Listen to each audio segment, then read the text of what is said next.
الرحمن الرحیم ویورز کیسے ہیں؟ آج کے اس ویلاگ میں ہم بات کریں گے کہ قومی اسمبلی کی ٹوٹل جو نشستیں ہیں وہ کتنی ہیں اور حکومتی اتحاد کے پاس کتنی ہیں اور اپوزیشن کے پاس کتنی ہیں، اور مخصوص نشستوں کے حوالے سے سپریم کورٹ میں جو آرڈر ہو چکا ہے کہ ان کی جو ہے وہ نوٹیفیکیشن سسپینڈ کر دیے گئے ہیں، وہ 23 خواتین ہیں۔ تو آیا ان پہ کیا اثرات مرتب ہو سکتے ہیں؟ کیا سپریم کورٹ کا فیصلہ حکومتی حق میں آنے سے قومی اسمبلی میں کیا پوزیشن بنے گی، یا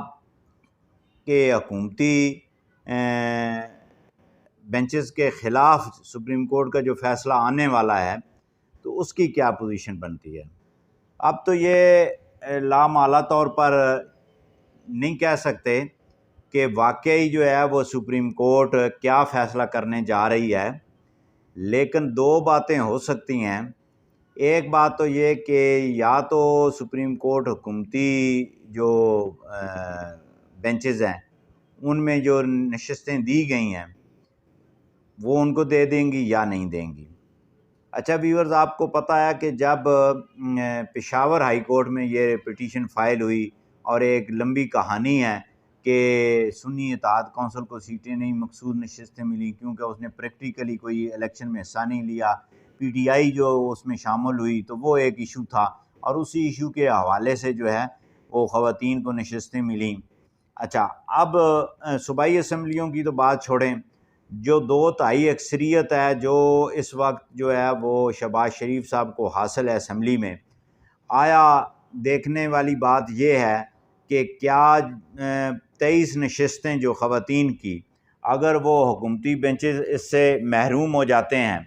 تو پھر کیا 2/3 اکثریت رہ جاتی ہے یا نہیں رہتی؟ تو ویورز، جیسا کہ آپ کو معلوم ہے کہ قومی اسمبلی میں ٹوٹل جو نشستیں ہیں وہ 336 ہیں۔ اچھا، 336 کے بعد جو حکومتی اتحاد ہے اس کے پاس نشستیں ہیں 208۔ اچھا، یہ جو 23 نشستیں ہیں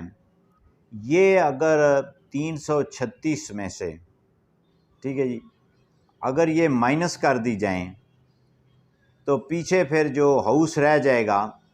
وہ رہ جائے گا 313 کا، ٹھیک ہے جی۔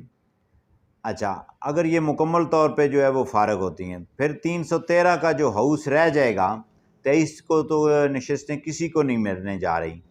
تو پھر جو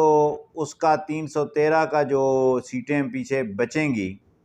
وہ 208 ہیں،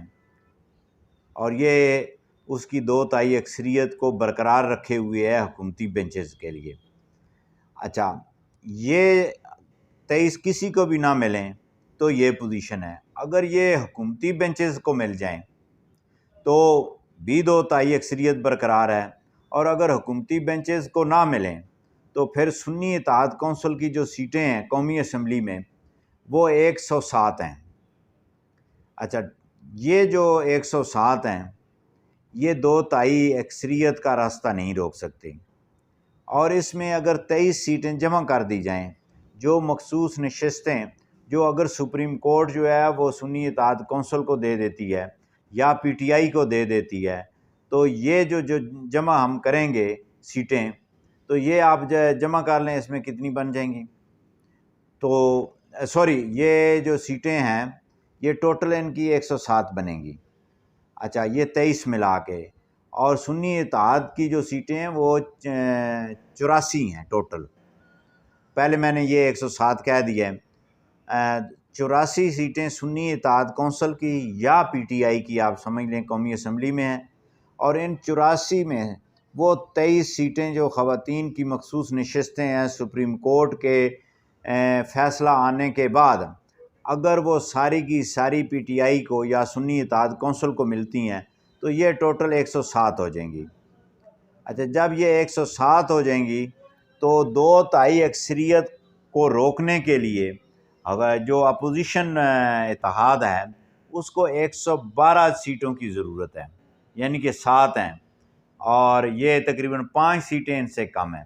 تو اس طور پہ بھی موجودہ حکومت کی 2/3 اکثریت کو کسی طور پر بھی کوئی خطرہ نہیں ہے۔ اگر سپریم کورٹ کا فیصلہ حکومتی بینچز کے حق میں آتا ہے یا نہیں آتا ہے، یا تیسری پوزیشن ہے کہ یہ 23 سیٹیں کسی بھی سیاسی جماعت کو نہیں ملتی، تو بہرصورت قومی اسمبلی کے اندر 2/3 اکثریت